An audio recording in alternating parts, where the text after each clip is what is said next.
사랑하는 분유의 성도 여러분, 오늘도 예배의 자리로 나오신 여러분 모두를 참 귀하신 그리고 좋으신 우리 주님의 이름으로 축복하고 또 환영합니다. 신령과 진리로 드리는 귀한 예배를 통해서 하나님께서 하늘로부터 내려주시는 복된 기쁨 그리고 소망이 가득하기를 충만하기를 소원하고 우리 모두에게 감격으로 인도하시는 하나님을 기대하는 시간이 되었으면 좋겠습니다. 여러분들께서 오실 때 어떤 마음으로 오셨든지 예배를 마치시고 돌아가시는 모두에게 세상이 줄 수 없는 샬롬의 평안과 헤세드의 신실함으로 지키실 주님을 찬양합니다. 벌써 2022년의 세 번째 주입니다. 1월의 셋째 주가 지나가고 있습니다. 이렇게 시간이 또 빠르게 지나가는데요. 지난주로 1월의 절반이 지났고 이제 1월 말을 향해서 가고 있는 시점입니다. 하루하루가 참 소중한데 이렇게 덧없이 흐르는 시간을 보면서 시편의 노래처럼 우리들의 날 계수함을 아는 지혜를 주소서라는 기도가 생각나게 됩니다. 광음처럼 빠른 시간을 우리 모두 주님 앞에 성실하게 보냈으면 좋겠습니다. 오미크론이 계속해서 맹위를 떨치고 있습니다. 아무리 경미한 증상이라고 하더라도 정말 어마어마한 사람들이 감염되고 있고요. 백신 접종자들에게는 그렇게 크게 타격을 주지는 않는다고 하지만 백신을 맞지 않은 사람들 그리고 심지어 백신을 맞았다고 할지라도 중증인 분들도 굉장히 많이 있다고 합니다. 치명적인 그런 바이러스인데요. 다행히 회복되고 좋아진 분들은 감사하지만 여전히 병원 그리고 중환자실은 이런 코비드 환자들로 가득 차 있다고 합니다. 앞으로 4월이나 5월이 되면 조금 꺾일 수 있을까라는 예상이 나오는데요. 정말 위드 코로나라고 합니다. 영국에서는 아예 마스크를 벗고 그냥 그 방역 규제도 많이 완화해서 이게 좋아서 그렇게 된 것이 아니라 위드 코로나로 집단 면역을 하기 위해서 그런 것이라고 합니다. 어쨌든 우리들 가운데서도 여러 이제 밀접 접촉자들도 계시거나 또는 노출이 되시거나 그러시다면 반드시 검사를 받아보시고 건강에 유의하시면 좋겠습니다. 꼭 검사를 받으시기를 바랍니다. 증상이 발현되면 이미 양성인 경우가 많기 때문에 미리미리 조심하시고 검사 받으시고 또 이러한 팬데믹이 어서 주님의 은혜로 지나가기를 기도해 주셨으면 좋겠습니다. 그래서 우리 모두가 다시 한번 건강하고 또 강건한 모습으로 서로 얼굴과 얼굴을 대하면서 예배하는 그런 귀한 시간이 빨리 오기를 기도해 주시기를 당부합니다. 지난주에 저희들은 다시 복음이라는 우리들이 마가복음의 주제를 살펴보았는데 두 번째 시간을 가졌었습니다. 예수님의 시험 받으신 기사를 통해서 광야에서라는 제목으로 말씀을 나누었는데요. 광야는 예수님께서 세례를 받으신 영광스러운 장소인 동시에 시험을 받으신, 그러니까 세례를 받으신 영광스러운 장소인 동시에 시험을 받으신 고난의 장소이기도 했다고 말씀을 드렸습니다. 우리 주께서 성령께서 광야로 몰아가심으로 시험을 당하셨는데 이것을 통해 우리는 광야의 삶이 하나님의 인도 가운데 있음을 깨달아야 한다고 배웠습니다. 광야는 영광과 고난 그리고 환난이 동시에 존재하고 이것은 우리들의 삶에서 펼쳐지는 순례의 여정의 특징이고 또 본질이라고 말씀드렸습니다. 하지만 그러한 불확실성과 어려움 가운데서도 이러한 여러 시험들 가운데서도 광야가 가장 안전한 곳이 될 수 있는 이유는 바로 하나님이 함께 하시기 때문입니다. 신실하신 주님을 붙잡고 그분의 공급하심을 믿고 의지하고 그렇게 한 걸음 한 걸음씩 나아갈 때 광야의 길은 시험과 유혹과 환난은 비록 우리 곁에 없어지지 않고 존재하지만 영광의 길로 그렇게 우리가 인식할 때 더 은혜의 통로가 되는 길이 될 줄 믿어야 된다. 이렇게 배웠습니다. 이제 오늘은 1장 14절부터 20절까지의 내용을 중심으로 하나님 나라와 부르심이라는 제목을 가지고 말씀을 나누도록 하겠습니다. 사탄 마귀의 시험을 완벽하게 승리로 이끄신 우리 예수님께서는 이제 본격적으로 이 땅에서의 사역, 즉 예수님의 공생의 퍼블릭 미니스트리를 시작하십니다. 그리고 그 공생의 사역의 문을 여는 것이 바로 14절과 15절이 되겠습니다. 예수님께서는 요한이 잡힌 후에 갈릴리로 오셔서 하나님의 복음을 전파하는 사역을 시작하셨다. 이렇게 14절은 기록하고 있죠. 마가는 지난주에도 말씀드렸지만 아주 짧지만 그리고 간략하지만 이제 왕의 길을 예비하던 세례 요한에 대해서 다시 한번 정말 간결하게 언급합니다. 세례 요한은 그 역할이 다하고 참 왕이신 예수께서 이제 역사의 무대에 등장하시는 것, 그것을 알려주는 것이죠. 세례 요한은 우리가 앞서 살펴보았던 것처럼 자기가 인식했던 대로 주님의 길을 예배하는 사자, 이 사자가 메신저입니다. 왕의 신발끈을 풀기도 감당하지 못하는 그런 메신저였습니다. 물론 천국에서 가장 큰 자라는 평가를 예수님께서 후에 내리시지만 그 천국의 주인이 되시는 그리고 왕이 되시는 예수님이 주인공이라는 것을 세례 요한은 철저히 인식했고 그리고 말없이 역사의 뒤안길로 사라지게 됩니다. 역할이 거기까지였다는 거예요. 마치 모세가 이스라엘 백성들을 이끌고 여러 산전수전을 다 겪고 고난에 여러 일들을 당하고 은혜의 체험들을 했을지라도 가나안 땅에 들어가지 못하고 그 가나안 땅을 바라보며 죽었던 것처럼 세례 요한도 예수님이 오시고 영광을 받으시고 하나님의 아들로서 큰 기적을 베푸시는 여러 일들을 구체적으로 체험하지 못한 채 이제 체포되어서 죽음에 이르게 되는 것이죠. 세례 요한의 역할이 거기까지였다는 것입니다. 저는 이 세례 요한의 체포됨과 사라짐을 이렇게 짧게 기록한 마가의 저수를 보면서 중요한 진리 하나를 볼 수가 있었습니다. 그것은 모든 영광, 모든 존귀, 모든 스포트라이트는 바로 누구의 것이라는 것입니까? 바로 우리 주님의 것이라는 사실입니다. 옛날에 호가호위라는 말이 있습니다. 여우가 호랑이의 위세를 빌린다는 말이죠. 이게 이제 그 고대 중국에서 어느 왕에게 그 왕의 힘을 빌어서 막 권세를 부리던 그 신하의 횡포를 지적하면서 다른 신하가 왕에게 들려준 이야기입니다. 어느 날 꽤 많은 여우 한 마리가 호랑이를 만나서 잡아먹힐 위기에 처하게 됐는데요. 여우는 그 순간 기지를 발휘합니다.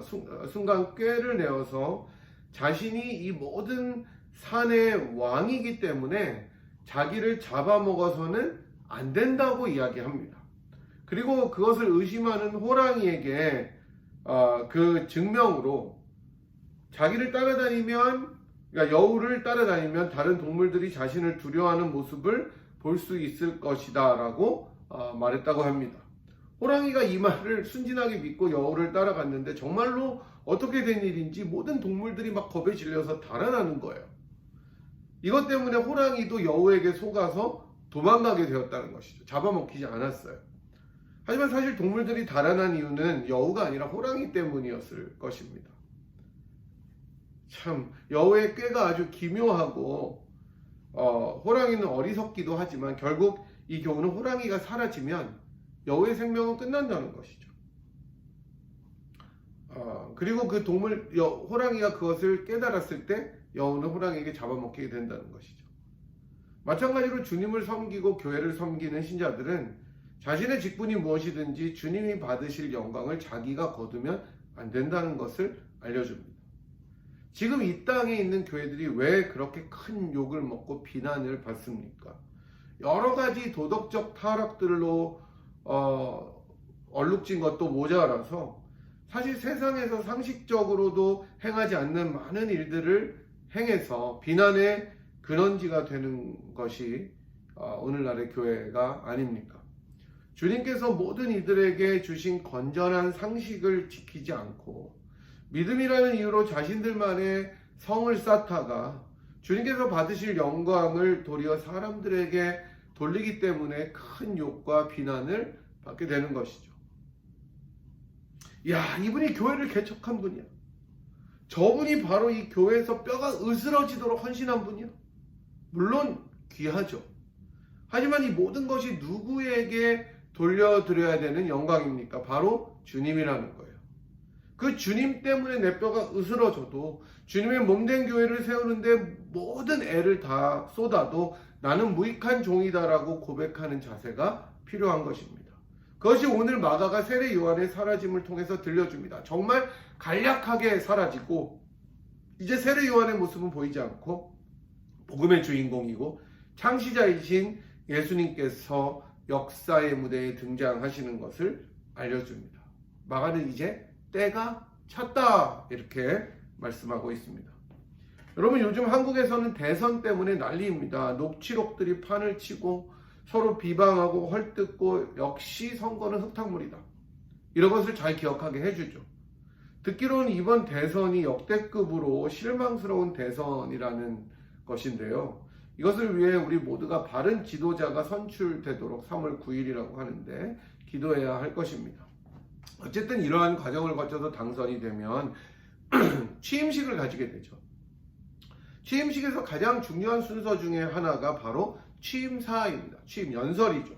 전 세계를 통틀어 가장 유명한 취임사 중에 하나는 미국의 대통령이었던 존 F 케네디의 취임사였는데 우리가 잘 알듯이 국민 여러분, 조국이 여러분을 위해 무엇을 할 수 있는가를 묻지 말고 여러분이 조국을 위해 무엇을 할 수 있는가를 물으십시오라는 이 명문은 여전히 전해져 내려오는 유명한 구절입니다.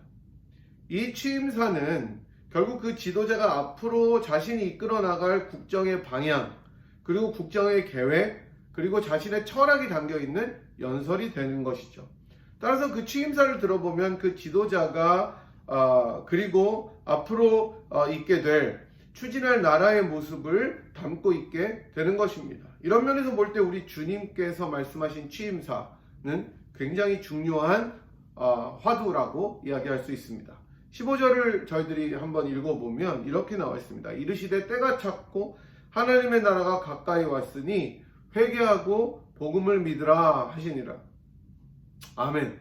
우리 예수님의 취임사를 마가는 한 절로 딱 기록합니다. 누가복음에 보면 우리 주님께서 이사야 61장을 인용하시면서 이거보다는 길게 말씀하시지만 마가는 정말 간략하게 이야기해 줍니다. 먼저 때가 찼고 하나님의 나라가 가까이 왔다 이렇게 말씀하십니다. 여러분, 때가 찼다는 말은 영어로 the time is fulfilled라는 표현입니다. 즉 이제 모든 것이 성취되었다, 성취된 시간이다 이런 말로 해석할 수가 있습니다. 아마 여러분들은 자녀들을 가지고 낳기까지 있었던 기억들보다 이제는 자녀들이 손자나 손녀를 가졌거나 낳은 것을 더 기억 잘 하시는 상황이라고 생각이 됩니다. 왜 엄마들이 아이를 가져서 10달 동안 뱃속에서 기르잖아요. 처음에는 뭐 아이를 가졌는지도 사실은 잘 모르다가 점점 입덧도 하고 배도 불러오고 그렇습니다. 그러다가 산딸이 되면 놀랄 만큼 태아가 자라서 엄마는 몸이 점점 무거워지고 배는 정말 남산만해지게 되죠. 그렇게 거의 모든 아이들이 10달을 꽉 채우고 태어납니다. 그래서 의사들 뿐만 아니라 경험이 많은 친정 어머니들은 아이가 나오는 산딸을 거의 정확하게 알고 이제 때가 다 됐다, 좀 있으면 나온다 이렇게 하는 것이죠. 저는 정말 신기했던 것이 저희 아내가 둘째를 가졌을 때 의사가 조산기가 조금 있을 수 있다고 이야기를 했습니다. 빨리 나온다는 거죠, 예상보다. 그래서 아내가 저희 장모님께, 친정 어머니께 조금 일찍 와달라고 말씀했고 계획보다 장모님 조금 더 일찍 오셨어요. 그런데 애가 조산은커녕 듀데이트에 딱 맞춰서 나왔습니다. 아니, 도리어 하루 늦게 태어났어요.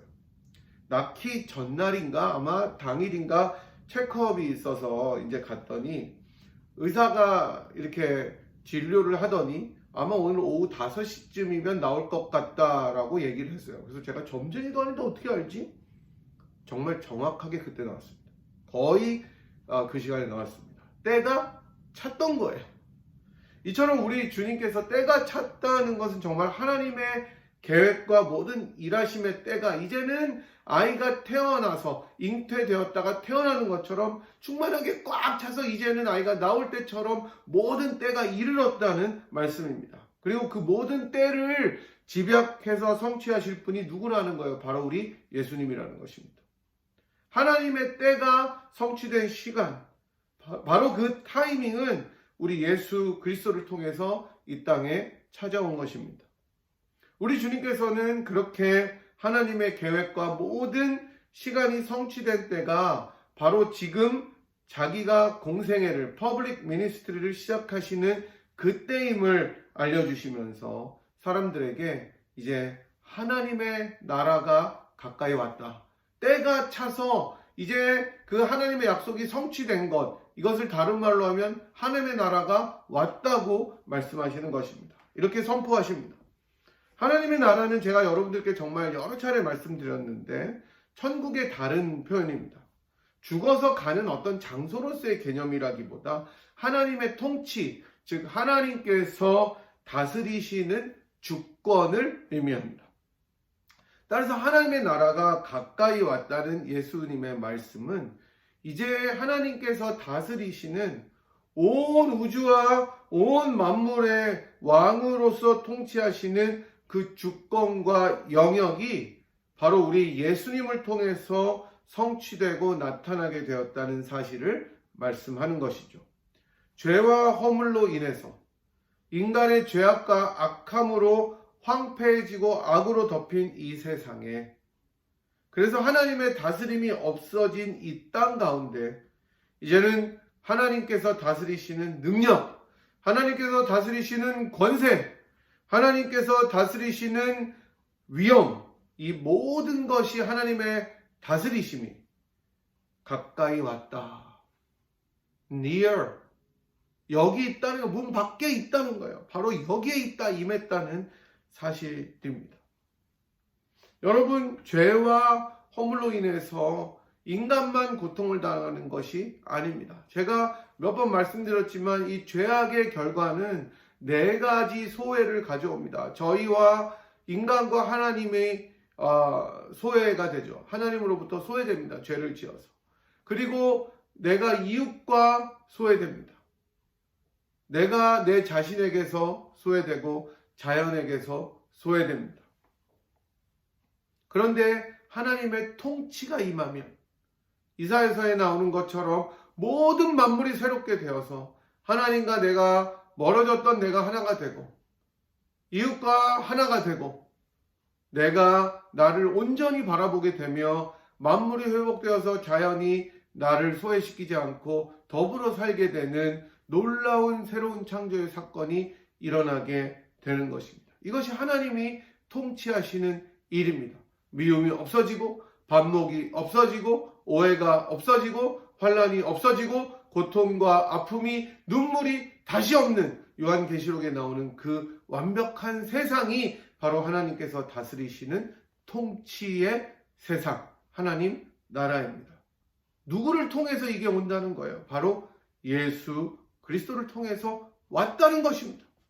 따라서 예수님은 그렇게 하나님의 나라가 가까이 왔으니 나를 통해서 임했으니 이제 회개하고 복음을 믿으라라고 선포하고 계시는 것입니다. 예수 안에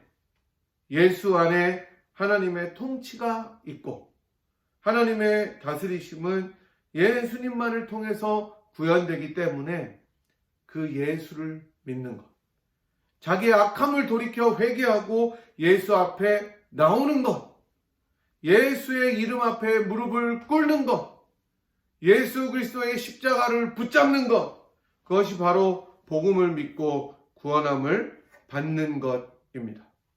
그래서 이전에 멀어졌던 하나님의 통치에, 하나님의 다스림 속으로 들어가라. 이것이 바로 오늘 예수님께서 회개하고 하나님 나라, 때가 찼고 하나님의 나라가 가까웠으니 회개하고 복음을 믿으라고 선포하신 의미입니다. 이것은 선포이며 촉구입니다. 도전입니다. 그리고 감사하게도 예수님의 메시지에 응답함으로 저와 여러분은 하나님의 백성이 된 것입니다. 할렐루야.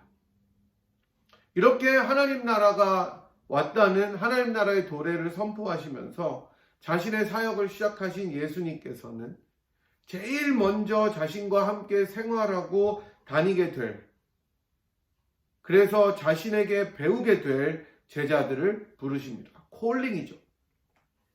이것이 예수님께서 가장 먼저 하신 첫 번째 사역입니다.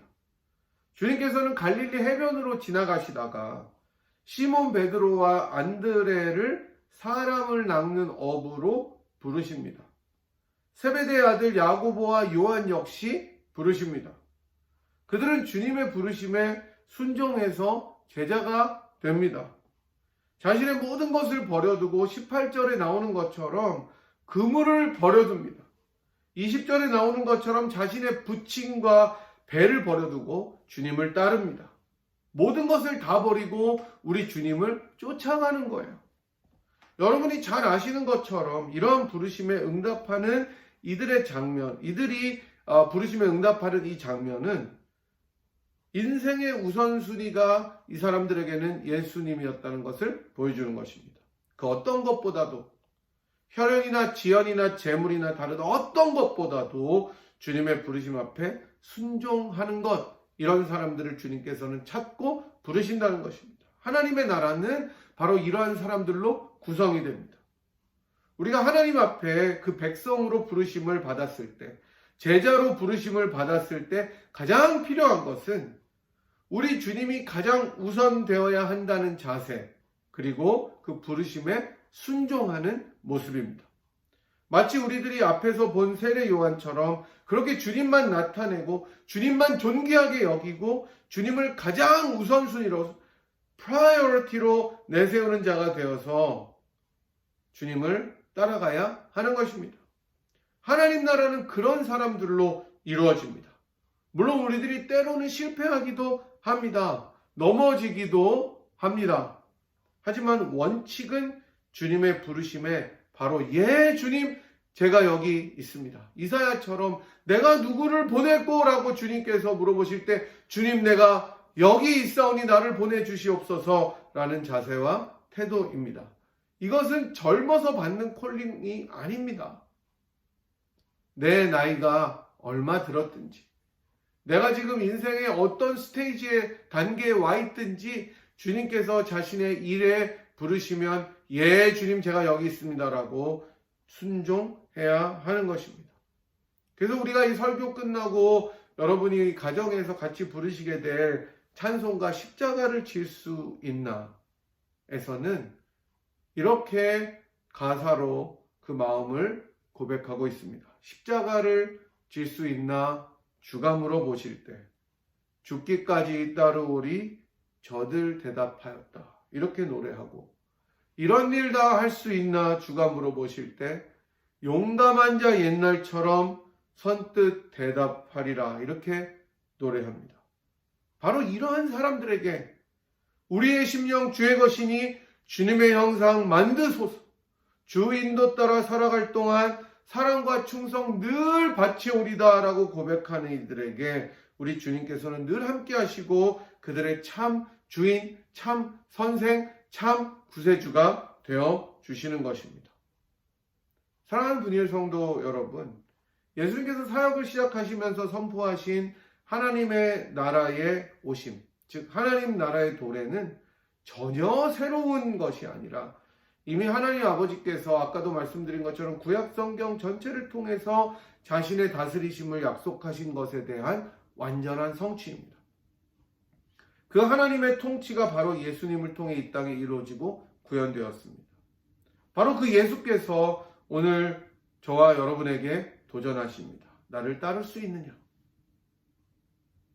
하나님의 나라와 복음을 위해, 주님의 몸된 교회를 위해, 주님의 이웃을 위해, 이 세상을 위해, 그리고 나를 위해 너의 모든 것을 드릴 수 있느냐라고 물으십니다.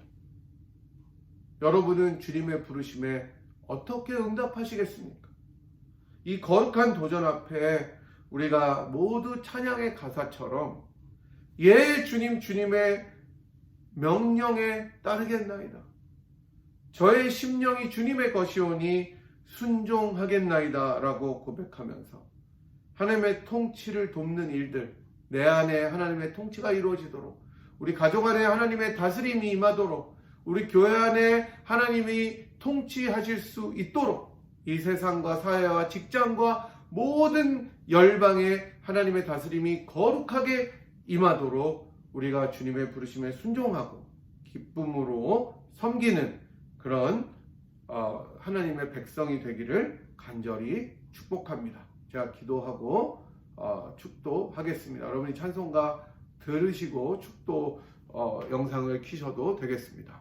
하나님, 세례 요한처럼 역사의 무대에 주님만 나타내다가 사라지게 하시고, 주님이 하나님의 나라를, 하나님의 통치를 이 땅에 가져오신 것을 기억하면서 오늘도 저희들이 주님이 그 섬김의 자리로 부르시는 부르심을 저희들이 순종하고 또 사랑하며, 예 주님, 제가 여기 있습니다. 저를 보내시고 사용하옵소서. 우리의 심령 주의 것이니 주님의 형상 만드시고 인도하옵소서라는 고백으로 주님께 모든 충성과 기쁨을 드리는 저희 모두가 되도록 인도하여 주시고, 이 어려운 팬데믹 속에서 주님, 저희가 다시 한번 주님을 향하여 무엇을 섬기며 무엇을 드릴 수 있는지를 깊이 생각하는 한 주가 되도록 인도하여 주시옵소서.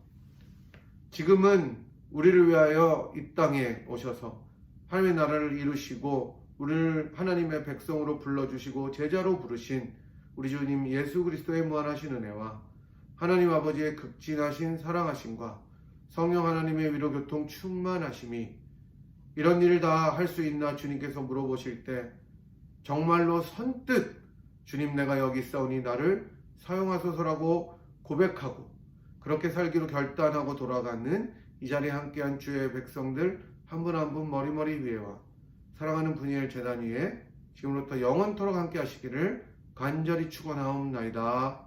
아멘. 여러분 감사합니다. 다음 주에 뵙겠습니다.